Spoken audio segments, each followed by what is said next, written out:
Maria's hands freeze mid-polish as dawn light catches on a silver frame, revealing a face that stops her heart. The Woodford penthouse stood silent in the early morning, 60 floors above a city still shaking off sleep.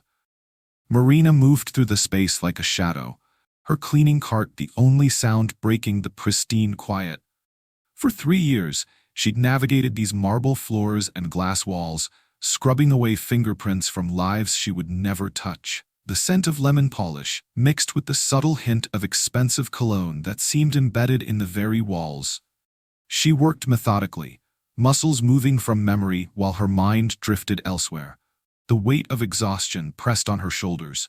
Last night's shift at the diner had ended at midnight, leaving her 4 hours of sleep before this 5 a.m. cleaning job. Her fingers, raw from chemicals and hot water, moved in practice circles across the gleaming kitchen counter. A framed photograph of the Manhattan skyline caught the first rays of sunlight, momentarily blinding her. The flash of light triggered a memory she fought daily to suppress. A tiny hand wrapped around her finger, the soft weight against her chest, her whispered promises that everything would be okay. Then, the memory shifted to what came after, the empty crib in her hospital room, the cold fluorescent glow illuminating nothing but rumpled sheets, her screams echoing down sterile hallways as nurses tried to restrain her, explaining there must be some mistake. Marina shook her head, banishing the vision. 5 years had passed since that night. 5 years of searching, of filing reports that collected dust, of crying herself to sleep in the hollow quiet of her studio apartment. She glanced at her watch, 6:15 a.m. By 7:30, she needed to finish here, catch the subway across town, and drop Liam, her 3-year-old son, at daycare before her shift at the coffee shop. 3 jobs barely kept them afloat in a city that devoured dreams and spat out the dreamers. Marina wheeled her cart toward the rear of the penthouse, past the gleaming kitchen and cavernous living room, toward the hallway that led to the bedrooms. Her rubber-soled shoes whispered against the floor as she passed the study and stopped. The heavy mahogany door stood ajar. Marina hesitated, cleaning rag clutched in her hand. For 3 years, Grayson Woodford's private study had remained sealed tight, cleaned only when the CEO was present. His instructions had been clear. This room is off-limits. But today, a sliver of golden light spilled from the crack, beckoning her forward. Marina pushed the door open wider, her heart suddenly racing with the thrill of trespassing. The door was always locked before today, she whispered to herself, stepping inside.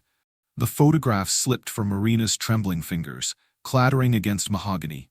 It couldn't be. It couldn't. The study was immaculate. Leather-bound books lined built-in shelves. A globe stood in the corner, and papers lay in precise stacks on the massive desk. Marina had intended just a quick dusting, but the silver frame caught her eye, nestled between a pen holder and a sleek laptop. A baby girl, perhaps 9 months old, with wide hazel eyes and a familiar dimpled smile. Marina's lungs constricted. The room tilted sideways as her fingers reached out, tracing the child's face through cold glass. Her pulse hammered in her ears. "Emma," she whispered, the name she hadn't spoken aloud in 5 years. The memory crashed through her carefully constructed walls. The maternity ward, buzzing with activity that night. A fire alarm blaring, nurses rushing patients toward exits. Marina, still groggy from medication, being wheeled down a corridor without her newborn. Her frantic questions. "She's safe, being transported separately," they assured her. But when the chaos cleared, no one could find baby Emma. "There must be a mistake," the hospital administrator had said. "Perhaps you were confused due to the medication," the police officer suggested. "We have no record of a baby being discharged to you," the hospital's lawyer stated, sliding papers across a table. 2 weeks later, Marina blinked back to the present, her fingers moving to the bottom corner of the photo.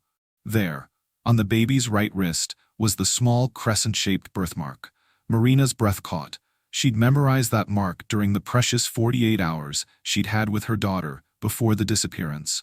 Her heart thundered as questions flooded her mind. Why did billionaire CEO Grayson Woodford have a photo of her missing child? How? Where was Emma now? The distant ping of the elevator stopped her thoughts cold. Footsteps echoed down the marble hallway, the unmistakable click of expensive shoes approaching the penthouse. Marina glanced at the door, then back at the photograph.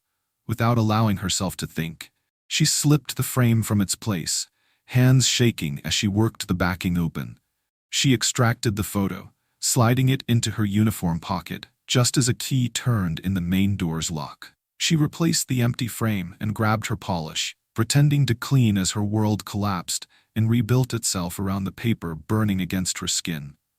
This true story reveals how a mother's determination can cross any boundary, even years of separation and vast differences in power. For 5 years, Marina had followed every rule to survive. Now, she was about to break the one that mattered most. The photograph lay on her tiny kitchen table, illuminated by the harsh glow of her laptop screen. Outside her studio apartment, rain pelted against the single window, drowning out the constant hum of traffic 12 stories below. Marina traced the outline of the baby's face with her fingertip, her throat tight with emotion. "What am I supposed to do?" she whispered to the empty room. Her cursor hovered over Grayson Woodford's name in the search bar. The results loaded: Forbes profiles, business journal interviews, charity gala photos. His face, handsome, confident, with calculating blue eyes, appeared in every image. CEO of Woodford Industries at 36. Net worth, billions. Recently divorced. Marina clicked through to his foundation's website. The Woodford Family Foundation, specialized in children's welfare initiatives, orphanages in developing countries, and, her breath caught, a program called Second Chance, helping families navigate complex adoption processes. "Is that what happened to you, Emma?" she murmured, glancing at the photograph. "Did he arrange your adoption?" Her tiny apartment felt suffocating suddenly. The fold-out couch where she and Liam slept, the kitchenette with its dripping faucet, the bathroom where the ceiling paint peeled from constant moisture. All of it a universe away from Woodford's penthouse, with its floor-to-ceiling windows and imported marble. Her phone buzzed with a text from Diane, her supervisor. "You left early today. Everything okay?" Marina's fingers trembled as she typed back, "Family emergency. I'll make up the hours." The first lie. How many more would follow? Her other phone, the ancient flip phone she kept for emergencies, rang suddenly. Lucia's name flashed on the screen. "I'm outside," Lucia said when Marina answered. "Let me in before I drown."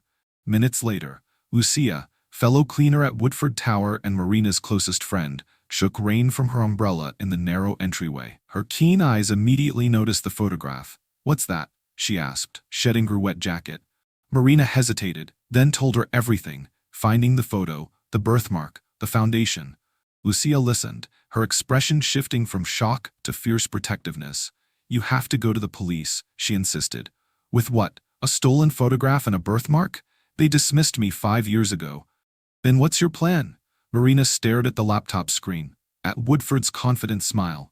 "I need answers directly from him." Lucia's eyes widened. "You'll lose your job. You could face charges for taking that photo." "I've lost 5 years with my daughter," Marina said, a newfound resolve hardening her voice. "I'd lose everything else to get her back." She closed the laptop, decision made. Tomorrow, she would request to clean the penthouse again. Tomorrow, she would confront the man who might hold the key to her daughter's whereabouts. Tomorrow, she would either find her way back to Emma or lose what little security she had left. The elevator to the penthouse had never felt so small, each floor number a heartbeat bringing her closer to truth or heartbreak. Marina clutched her cleaning cart, knuckles white against the handle. The photograph pressed against her skin, hidden in her breast pocket. Her reflection in the polished elevator doors showed a woman she barely recognized. Eyes too bright, cheeks flushed with determination. 58, 59, 60. The doors slid open to reveal the penthouse foyer. Marina pushed her cart forward on trembling legs, her prepared speech dissolving as she noticed the Italian leather shoes by the entrance. He was already here. She found Grayson Woodford in the living room, silhouetted against floor-to-ceiling windows. The morning sun cast his tall frame in sharp relief as he spoke urgently into his phone, gesturing with his free hand. His voice carried authority that expected obedience. "I don't care about the projections. "Fix it before the board meeting," he commanded, before ending the call. He turned, noticing her with mild surprise. "You're not the usual Thursday cleaner." Marina stood frozen, her mouth dry. "I switched shifts, Mr. Woodford." Up close, he was younger than she expected, perhaps 40, with salt and pepper temples and lines around his eyes that suggested sleepless nights despite his wealth. "Is there something else?" he asked when she remained rooted in place. Marina reached into her pocket with clumsy fingers. "I found this in your study yesterday," she said, extending the photograph. "This baby. I need to know how you got this picture." Confusion crossed his features, followed by a flash of recognition as he took the photo. His expression hardened. "You went through my personal belongings?" "The door was open. Please." Marina's voice cracked. "This child, she's my daughter." Grayson's jaw tightened. "That's impossible. She has a crescent birthmark on her right wrist. She was born at Mount Sinai Hospital 5 years ago. She disappeared during a fire alarm evacuation." Marina stepped closer, desperation bleeding into her words. "That's my Emma." Grayson turned away, placing the photo face down on the side table. When he looked back, his eyes had changed, calculated, assessing. "You should leave," he said quietly. "I'll overlook this invasion of privacy, but no." Marina's voice surprised her with its strength. "I've spent 5 years searching. I won't leave without answers." A long silence stretched between them, the billionaire and the cleaning woman, separated by wealth, power, and a child. Finally, Grayson sank onto his leather sofa. 5 years ago, I was at Mount Sinai visiting a board member. There was chaos, a fire alarm, patients being moved. His voice grew distant. "In a side corridor, I found a baby in a bassinet, completely alone. No staff, no parent." Marina's heart thundered. "That was during my emergency C-section recovery. They took her for tests, then the alarm. I waited 15 minutes, Grayson continued. No one came. Security was focused on the evacuation. The hospital seemed to have forgotten this child existed." His eyes met hers. "I made calls, used connections. There was no record of a mother looking for her baby." "That's not true. I reported her missing immediately. I contacted police, lawyers. My sources confirmed the mother had left the hospital without asking about her child." His voice softened with what sounded like genuine regret. "I arranged a private adoption through my foundation, to a family who desperately wanted her." Marina's legs gave way. She gripped the edge of a chair, tears blurring her vision. "I thought I was saving her," he whispered, "from a mother who didn't want her." Have you ever felt that inner voice, telling you not to give up, even when everyone else has? That's the instinct that drove Marina's search for her daughter. The truth was a puzzle, with pieces scattered across 5 years of silence, and both Marina and Grayson held fragments the other desperately needed. "I need to sit down," Marina whispered, her legs unsteady beneath her. The enormity of his words, that he believed she had abandoned her own child, left her breathless. Grayson gestured to the chair across from him, his expression guarded, yet troubled. The power dynamic between them had shifted, morphing into something neither fully understood. "Tell me everything," Marina said, "from the beginning." Grayson leaned forward, clasping his hands. "I found her in the East Wing, away from the main evacuation routes. Just abandoned. No nurses, no staff nearby." His gaze grew distant. She wasn't crying, just looking up with these incredibly alert eyes. "She was born with that awareness," Marina whispered, a tear slipping down her cheek. "I waited, holding her," Grayson continued. "When no one came, I called my foundation's legal team. They spoke with hospital administration." His jaw tightened. The hospital claimed there was no record of a missing infant, that all mothers and babies were accounted for. Marina shook her head vehemently. "That's impossible. I was screaming through the halls. I had to be sedated. The hospital gave us documents, consent forms with a signature. They said the mother had given the baby up." "Forged," Marina said flatly. "I never signed anything." She took a deep breath, steadying herself. "I had complications during delivery. Emergency C-section. When I woke, they brought Emma to me for 2 days. I named her, held her, fed her." Her voice broke. "During a standard test, the alarms went off. They took her. Then, chaos. When everything settled, she was gone." "Why didn't the police find anything?" Grayson asked, skepticism still evident in his voice. They thought I was confused from medication. The hospital's records showed no missing baby. Eventually, they stopped returning my calls. Marina's hands clenched into fists. I was 23, alone, with no money for lawyers. The system wasn't designed for someone like me to fight someone like you. Something shifted in Grayson's expression. Recognition, perhaps, of the vast chasm of privilege between them. The family who adopted her, Marina pushed forward. Where are they? Grayson hesitated. The Clarks. They moved to Switzerland 3 years ago. James Clark runs our European division. Your employees, Marina said softly, the pieces clicking into place. They named her Olivia. Marina stood abruptly, pacing the expansive living room. I need to call the authorities, get DNA tests. It's not that simple, Grayson interrupted. The adoption was legal, based on the documentation we had. The Clarks have raised her for 5 years. They're the only parents she knows. Because you gave her to them. Marina's voice rose, years of grief crystallizing into anger. Because I thought she had been abandoned, Grayson countered, standing to face her. If what you're saying is true, then we're both victims of the hospital's negligence. The word hung between them. If. Marina pulled out her phone, hands trembling as she navigated to a photo, herself in a hospital bed. Holding a newborn with a distinct crescent birthmark visible on her tiny wrist, Grayson studied it, his composure cracking.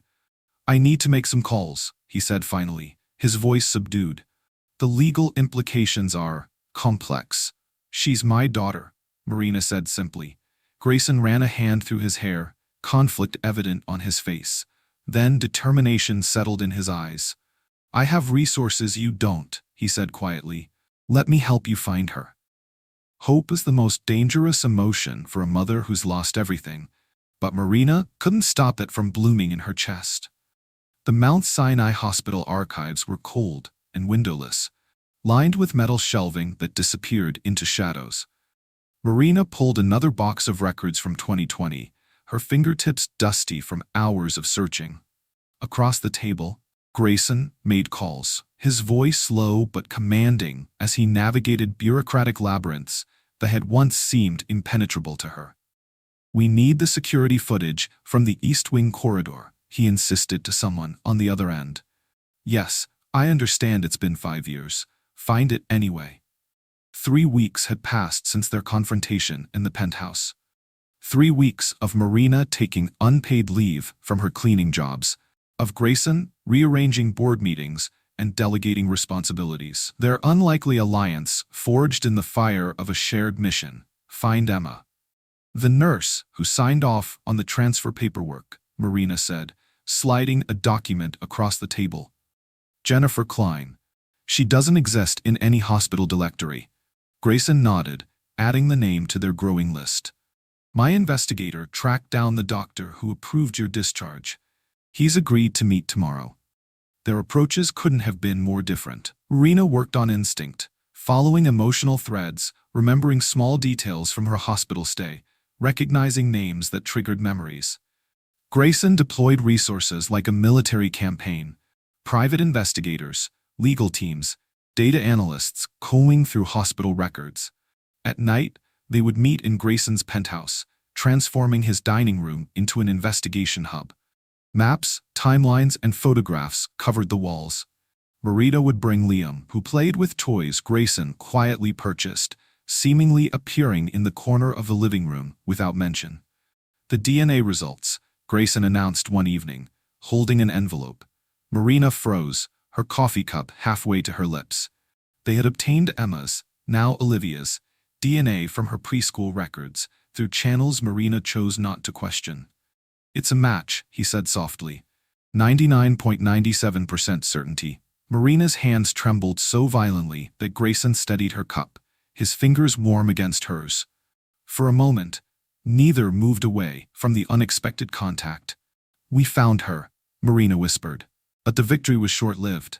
The next day, Grayson's expression was grim when Marina arrived. The Clarks know we're looking, he said. They've moved again. Left Switzerland 3 days ago. Where? Singapore. James requested a transfer to our Asia office. Grayson ran a hand through his hair, disheveled from stress. They've hired attorneys. They're preparing to fight. Marina sank into a chair. They can just take her halfway around the world? Even with the DNA proof, international custody cases can take years, Grayson admitted. They've raised her for 5 years, with documentation that appeared legitimate at the time. Marina pressed her palms against her eyes, fighting back tears. So close, she whispered. Grayson knelt beside her chair, an unexpected gentleness in his movement. I'm not giving up, he said. I've chartered a plane for Singapore. We leave tomorrow. Marina looked up, meeting his gaze. No longer the cold CEO, but a man carrying the weight of an impossible situation he'd unwittingly helped create. I've built empires, he said quietly, but I can't undo what happened to you.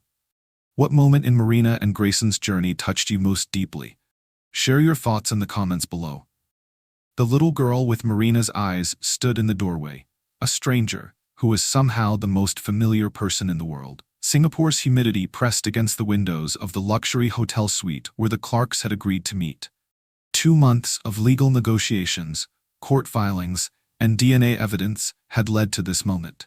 Marina's heart pounded so loudly she was certain everyone could hear it. Olivia, Emma, wore a blue dress with tiny butterflies, her dark hair falling in gentle waves around a face that was Marina's own in miniature. The birthmark peeked out from beneath her bracelet. Hello, Marina said softly, kneeling to the child's level. Olivia regarded her with cautious curiosity. Mommy says you knew me when I was a baby. Marina nodded, fighting back tears. I did. I knew you very well. Behind Olivia stood the Clarks, Catherine with red-rimmed eyes, James with a protective hand on his wife's shoulder.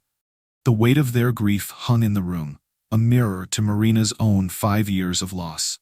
The court-appointed child psychologist had prepared everyone for this meeting. Small steps, no pressure. Let her lead. Grayson stood in the corner, his usual commanding presence subdued.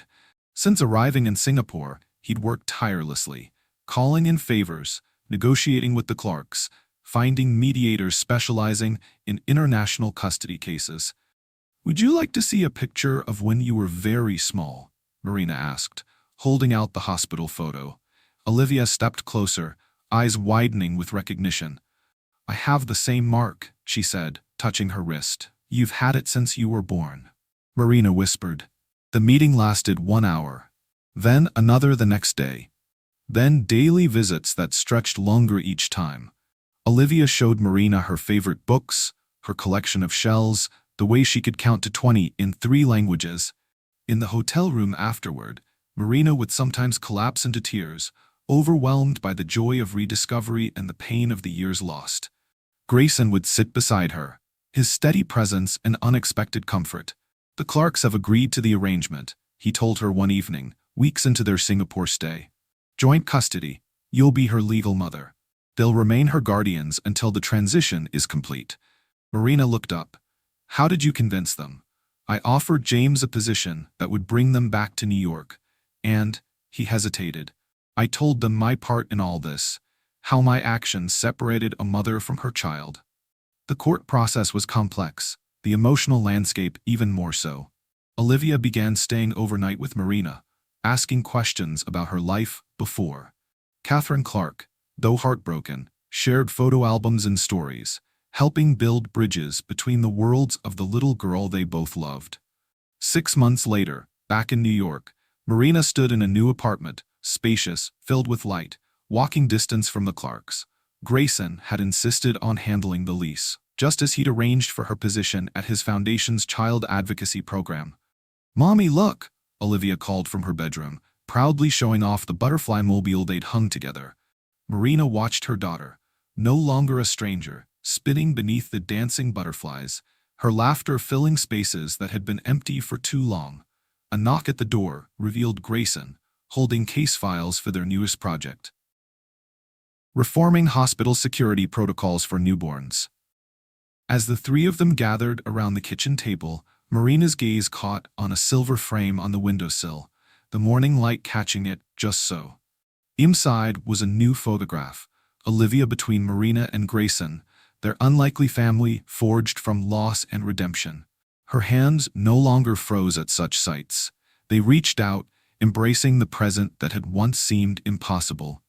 If you believe in second chances and the healing power of truth, hit subscribe and join our Hearts Unbroken family. Turn on notifications so you never miss another story of courage and hope.